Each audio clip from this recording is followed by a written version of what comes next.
Slice the Podcast is brought to you by VegaLend, a different way to get a mortgage. VegaLend provides insight and advice so you can make informed decisions for the future of your family. Welcome to Slice, property made possible. We're a platform on a mission to reduce barriers to home ownership. This podcast is a safe space for our community to learn together and build the confidence required to start on their property journey. When you're ready to start, head along to slicetobuy.com and sign up for your free dashboard. We're live. I think. Surely. That's happening. Yeah, wow. Okay. All right, well, I'm going to start off with saying that breaking a cardinal rule, doing a live video on Instagram. Kia ora, everyone who are trickling in. We'll do a little intro, because we were meant to be launching the podcast this evening, but it did not feel right, obviously, with the terrible events that are happening across New Zealand at the moment. But we thought we'd jump on and take the opportunity to, discuss a little bit about that, a little bit about property insurance, and climate change, obviously, in the hope that we can support some of those that are facing some challenging times at the moment. So obviously it's a very crazy time to address the elephant in the room. Unfortunately, we've had a very unwanted Miss Gabby land, particularly hitting the North Island really badly. We've been very lucky in Auckland relatively, but if you want to talk about, how it's sort of impacted you or any of your own properties. I mean, truly feeling very grateful and lucky that personally there's been no massive impact, and saying that, making that decision yesterday to cancel the launch, I wasn't able to get through to my mum, and I called her upward of 10 times throughout the day, not knowing what was going on, not knowing whether there was water all through her house, whether or not she was safe. And where's your mum again? She's in Hawke's Bay. So I did think it appropriate, Powers were also sponsoring our event and still will be. And these are the gin, Hawke's Bay lemon, cucumber and soda Powers. So here's to Hawke's Bay, who are battling a little bit at the moment, a lot at the moment. So I know most of Hawke's Bay is cut off in terms of power, reception. Yeah, it's just a really awful time, and it's really scary for, people that we talk and will talk later in the podcast about housing being not only like your financial security, but also your emotional security. So my heart breaks for everyone that's impacted by that, not just in Hawke's Bay, but of course all over the North Island. So we had a bit of a sobering look at a couple of photos before jumping on here, and I think in Auckland, the mood. We're trying to lift up the mood. We'll try and keep the mood as positive as we can, but it definitely has been a very sobering 24 hours just looking at what's happening outside of the Auckland bubble. It ended up being quite sunny today, and I think it's almost like the eye of the storm, but it's as soon as those photos started rolling in and you realize you can't contact your loved ones, it's just a very scary time. We looked at some awful photos of people out, and it was Muriwai, I think. Muriwai and Piha, and not far, 30 minutes, right? Yeah, 30 minutes out of Auckland. So we just but of course we couldn't necessarily see all the pictures or anything until later, because there's no power, there's no service, there's none of that, and it's all sort of started to roll through. So I mean, it's been a challenge. And DJ, I specifically, as you joined me today, didn't ask you any questions because I wanted it to feel authentic. But have you managed to get in touch with your parents or your dad? I did. So my dad, like your mum, lives in Hawke's Bay, just in Napier though, not Havelock. And we heard back just 2 hours ago. So we didn't hear from them all day. So DJ was messaging me being like, I'm really worried about, we haven't, because when you don't hear and you don't have that connection, you just don't know. You kind of automatically assume the worst. So that was a long time just with, no understanding of what state they were in. But fortunately, where they are, they're quite high ground. So that worked out positively in the end, but they're potentially not going to have power for a few more weeks at least, even for those that don't sort of have the damage to their property, there's still some real infrastructure challenges that are going to be facing some areas across the North Island. Definitely. So yeah, we definitely wanted to acknowledge that, and our hearts go out to anyone impacted by Gabby. I don't even think it's nice calling her Gabby because she's a bit of a loot. I don't really like her. I feel like it's like Gabrielle. She's like you're mad at her, yeah, you know? It's bad. Gabby sounds like too friendly, and I agree. No, I agree. Gabrielle. Yeah. So yeah, I mean, we genuinely jumping on our phones and looking at all the images beforehand. Mm-hmm. Yeah, our hearts were breaking. And what about your mutual Emma? Yeah, so a friend of mine, her sister was actually on the top of her house with her partner, and she was due for a C-section the day after the flooding occurred. So I think one of the great things about, online communities like this, as well as how quickly they've been able to band together, though, because they had all of their baby gears and everything kind of ready to settle in after giving birth, and that just was lost in the flood. So luckily lots of people have come through the power of social media and provided bits and pieces for them. I also know there's messages going around, like, what can you cook if you're without certain utensils? And I actually responded to a few stories because I was like, oh, this is kind of like camping. And I think, things like udon noodles or pasta or, even nachos when we've done hiking can be a good thing. So if there's people that that have been impacted, don't forget to send them or provide them with some canned food, some noodles, some pasta, that sort of thing, so that they can make it through what's going to be a challenging, few weeks. But I think it's just acknowledging that. Totally. That is just a very challenging time for some people. Again, most people that were going to come to this are in Auckland, so we're very much in a bit of a bubble here. We were yesterday, and that was a bit of an interesting call to make, because most of our customers were quite comfortable, but we hadn't sort of seen or weren't to know what the day would hold today. But with that in mind, we pivoted and in true startup nature and decided that we would still share a little bit about ourselves and jump on and do a live podcast. So we are actually recording, hence why we have these microphones and this intense setup. This setup.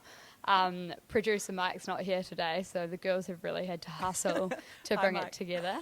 Shout out to Mike. I think he's watching. I think I can see it. Oh, I love that. But essentially we are going to talk a little bit today about property insurance, obviously a very touchy subject right now. We'll try to be sensitive around that, and also about climate change, and just try and provide some insight as best we can into what's a very challenging time right now. For sure. So let's dive in. First one, home insurance. Can you tell us a little bit, Amy, about what to think about when it comes to submitting a claim, like generally high level? Yeah, definitely. So it's the worst case scenario at all when you're at that point. But the first tip, and I'm sure that a lot of people already know this, but is photos. Take as many photos as you can. Make a list of all your assets that have been affected, because that's often part of it. It's kind of, you review your policy, you take as many photos as you can, and then you call your insurer, and your insurer will actually help you create a schedule. First of all, they'll do a letter of claim, then they'll do a schedule of all the assets that have been impacted, and then they'll want to see that evidence, and often that is photographs. So any photographs that you have, even if it's like 3 years ago when you wore this particular dress or whatever it is, anything actually works in that conversation. But and I think sometimes having an understanding of how to proceed when you have been impacted is really helpful. So just remembering photos. Take a look at your policy so you know what's covered, and how you're, what the easiest way to present the materials is for your insurer. Call them as soon as you can, and then they'll get started. They'll do that letter of claim. They'll help you with the schedule, and you'll negotiate the amounts of the items that have been impacted. A couple of key tips around that as well is not to throw out any damaged items, because often that's, it's your evidence. So just make sure that until you've got that claim settled, you've still got that evidence there for you. And then another one is actually when it comes to replacing items, especially in a time like now, there's going to be claims up the wazoo. Like, there will be so many people that are struggling as well. So perhaps worth talking to your insurer about replacing some items now and getting kind of a bit of an understanding of your ability to do that, because often they'll let you do that and then they'll refund you the receipts. So they will have some extra kind of process in place around it. It's insurer dependent, so definitely call them, but don't be afraid to ask questions about how you can kind of get the support that you need now, so that you can move forward. Yeah, good advice, because you would have probably gotten an email from your bank. I did from ASB saying review your home insurance, which, given this. Yeah, so we will go into the bank packages that are available to you as well a bit later. But they have been really good at reaching out like that. And I think, I think back to, so Hawke's Bay has obviously had some challenges. It's quite flat, a lot of Hawke's Bay. And I think back to our house flooded when I was a kid. And the reason that happened was, sorry, I was just thinking that I was able to save my pet. I'd already moved too far ahead in my head. But my bunny, I was really little, so I've like reverted back to a childhood experience, and I'm kind of just trauma in here by myself. No, actually, it wasn't too bad. Like I remember my mum's room got flooded, and a tennis ball floating in the room. Her wedding dress was like under the bed and everything. We're lifting up the bed and trying to get everything out, and this tennis ball's floating across like her room. And me and my brother being like, the tennis ball, Mum, somebody get the tennis ball. Like it's crazy how resilient. It's just crazy how resilient people can be in times of in times of crisis. Like people really do come together, and you do. Sometimes you have to laugh. I don't think that there'll be a lot of laughing people right now, but it's just you have to move forward at some point. You do. But I saved my bunny actually when my dog was scratching outside and came through. And I was like, why is he scratching? And then I was able to save my bunny. But and just thinking back to, all of those items that were damaged through that experience, it's very much about how can you kind of replace, rebuild, move on. You can't replace the sentimental stuff, but the things that are maybe even higher cost that aren't sentimental, like those are things you've got to look out for, and that's part of the home and contents. Yeah. So you'll go into so photos and all of that, and just having an understanding of the assets that you have on hand, so that you can get that support. Make a really detailed schedule and provide that over to your insurer. The more kind of work that you do, obviously you're not going to necessarily feel like doing work right now. It's a pretty debilitating experience, but the more that you can do, the easier it will be to go through with the insurer and make that like a relatively painless situation. I think we've spoken a bit about claims. I will touch on for those that don't own a home, because that is kind of some of our target market. But if you are looking into purchasing a property, obviously insurance is now more at the forefront than ever before. So do consider whether or not a house is readily insurable. There is a great CoreLogic tool, and you go through and you prepare a report based on the property in question, and then you can share that with an insurer, and they can just give you a quote. Too, hey? Yeah, it's a really quick and easy situation, but before you even put an offer on a property, you actually should be making sure it's readily insurable. It takes one phone call and CoreLogic.com putting the property in there to get a feel for, hey, yes, this is going to be insurable. There's not too many major issues. Yeah. And we won't go into the details, I think, around like what to look out for in terms of those properties, because I think a lot of people are more in the claims journey right now. So we'll revisit that in another episode. But so let's maybe introduce more like of those like key resources that you need to be aware of, particularly the legal docs. Do you want to go into what to focus on and what docs to be familiar with, what resources? Yeah, definitely. So I think consider the LIM. It's a document that most people, when they are purchasing. Land Information Memorandum. Thank you. We are meant to be breaking down those acronyms, and there's a lot coming in the series or the season ahead.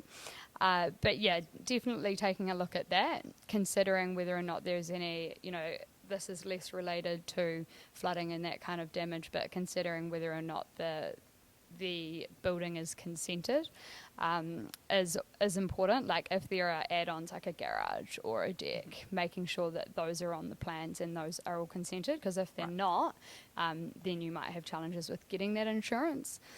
Similarly, if you're looking at the I'm like, Dry mouth from the last one guys. pals, excuse me. But if you're looking through that limb, checking out, what the ground looks like, the foundations look like, where the water is draining. I mean, that's a bit on the nose right now to think about. But yeah, looking at how that water moves through the property as well is also key. Totally. My partner's kind of in the geotechnical smart engineer. pavements engineering space, and so he has a lot of good insight into that area. But yeah, definitely worth checking out that limb and checking out for building consents, like retaining walls as well are also a big thing for an insurer. So yeah, just looking for a few of those things. We'll go into more detail in Those another are the main episode, ones, but right? yeah, those are some of those key ones in terms of the legal documents. Okay, awesome. Let's just take a little sidestep into where we're at currently, particularly from a global perspective, the impact of climate change, in case we didn't realise that this event is... Yeah, have we just lost like half our impact of audience that. because it's that climate change Yeah, does not I exist? know. If you need Well, a poster unfortunately, child for climate change, it's Gabrielle. yeah, Gabs. Yeah, it definitely is. So, yeah, I think thinking about climate change, it's such a daunting thing, and I think the reason the last few weeks have been challenging for a lot of people is that sense of it's actually out of our control, and maybe that's why a lot of people don't want to think that climate change is a thing, because it is very much. I mean, there's a lot that we can do for sure, but it is bigger than us, and that can be quite scary. And we are not experts, just want to put that No, disclaimer we're out. not experts. I know I've got a couple of great friends that are, though, actually, and and they're amazing. If you work in climate change, you're the future. So yeah, I think in particular what we're considering though is climate change and its impact on insurance and property today. So I mean, we need to obviously tread sensitively with this topic, but I think it's worth discussing when you are looking at purchasing property, kind of what sort of things might impact that property, given we know that these events are, occurring and are going to continue occurring. Frequency, yeah. Yeah, so I think... I don't know that we'll talk about this for too long, because I actually You don't have to here. It's obviously happening right now. So yeah, I actually think we might move forward. I just feel like talking about rising sea levels. This is an intuitive. It's literally we're just working out what feels appropriate as we go. But I mean, rising sea levels and the landslides and things that we've been seeing, it's obviously very on the nose right now and happening to people, but obviously it is going to change the way that insurers look to insure properties. So we will see rising premiums, we will see, changes to what is readily insurable, and it's worth kind of considering that. Well, a good maybe quick example is like looking at Wellington, right? Like they're prone to earthquakes, so their home insurance packages are quite a bit higher. So, it's just kind of logical, really, but we will. Yeah, I think I'm comfortable talking about the premiums, and that's just like, things are always getting more expensive, and everyone knows that anyway. True. But I think there's some real reason for changes in the way that insurance underwriters are assessing risk going forward. So that's something to consider if you are in the market. But I think it feels right to move on to the next topic. Let's move on to, you come from a banking background, so you're a bit more familiar with these pieces, banking packages that are available to people when it comes to taking out your home insurance. Do you want to dive a little bit into... Yeah, definitely. I mean, this is quite a helpful resource. We already have the links in one of our stories on Instagram. So all of the bank packages are already there, and you can refer to them. And I'll also put them on the story at the end of this live as well, again, for those that might be impacted. But yeah, the banks have come through with some packages, and it's nice to feel like they actually... are providing some support. So we've got Westpac, for example. They're offering suspension of some principal repayments on your mortgage. So basically it becomes interest only for a period of time, up to 3 months is their current policy, on home loans and also on business loans. They also have deferred payments in terms of business credit, and on cards for up to 3 months. So, yeah, it's definitely worth exploring some of Very these. handy. Yeah, and also temporary overdraft facilities for business customers who, you know, might have stock that's been damaged, anything like that, that means that they need a little extra support in the short term to get back on their feet. And they also say to look into term deposits for consumer customers or your retail customers as well. Right. So they might have some flexibility or options. I know often when you break a term deposit, you're penalised. I'd assume they're not going to do that at this point in time when you need access to, you know, all of that support. And Right. And yeah, the other one is Kiwi Bank. Which you're more familiar with. Yes, I have worked at Kiwi Bank before as well. And in terms of home loans, it's again reducing your repayments. They don't sort of specify exactly what that looks like, but there's, you know, there'll be options based on your circumstances. So if you're a Kiwi Bank customer, definitely worth getting in touch with them. Changing to interest-only repayments again, so similar to Westpac, and also repayment deferral. So some of these kind of key pieces of material that I've brought out you'll be able to find on the links, but it also is just recommended to call the bank and see what might be available for your personal circumstances. Definitely. From the horse's mouth. Yeah, exactly. And when it comes to investments as well, they have early access to your term deposits, so again, without those fees for breaking. Oh, I didn't know that. Yeah, and then KiwiSaver hardship withdrawal. So that's actually quite a cool one. Yeah. Because, you know, it's very hard to get access to your KiwiSaver Virtually impossible. at any point in time. So actually being able to, be able to withdraw from there is quite cool.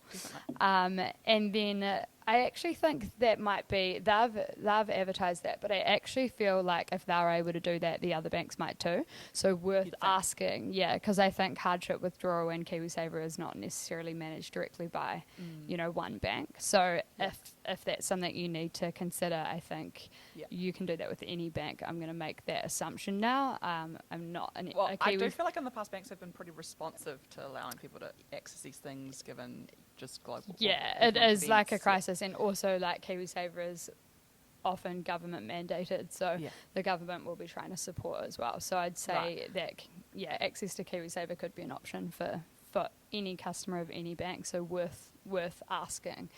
ANZ as well for personal customers, so there is a relief for home loan customers, options to restructure your repayments, access to additional credit in the short term, and also a removal of notice period for like requirements and interest rate recovery costs. So basically that's sort of talking about the term deposits again. Okay.